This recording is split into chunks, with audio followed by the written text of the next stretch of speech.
আসন্ন ২০২৬ বিশ্বকাপের আগে শেষ প্রস্তুতি ম্যাচে অপ্রত্যাশিত হারের মুখ দেখেছে ফ্রান্স।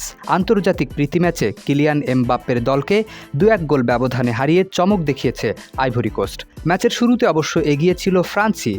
প্রথমার্ধে রায়ান চেরকির দুর্দান্ত এক গোলে লিড নেয় দিদিয়ের দেশমের দল। তবে বিরতির পর ম্যাচের চিত্র পুরোপুরি বদলে যায়। দ্বিতীয়ার্ধে আক্রমণাত্মক ফুটবল খেলতে শুরু করে আইভরি কোস্ট। প্রথমে গুয়েলা দুয়ের গোলে সমতায় ফেরে আফ্রিকান দলটি। এরপর ম্যাচের শেষ দিকে ম্যানচেস্টার ইউনাইটেডের তারকা আমাদ দিয়ালো জয়সূচক গোল করে ফ্রান্সকে হতাশায় ডুবিয়ে দেন। আগামী ১৬ জুন নিউ ইয়র্কে সেনেগালের বিপক্ষে ম্যাচ দিয়ে বিশ্বকাপ অভিযান শুরু করবে ফ্রান্স।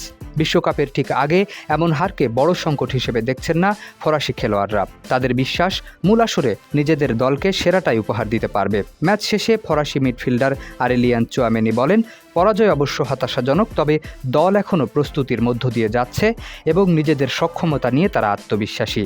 একটি প্রস্তুতি ম্যাচের ফলাফল দিয়ে বিশ্বকাপে দলের সম্ভাবনা বিচার করা ঠিক হবে না বলেও মন্তব্য করেন তিনি। তবে শিষ্যদের পারফরমেন্সে সন্তুষ্ট নন ফরাসি কোচ দিদিয়ের দেশম। তিনি বলেন, দ্বিতীয়ার্ধে একাধিক পরিবর্তন করা হলেও সেটি হারের জন্য নয় কোনো অজুহাত।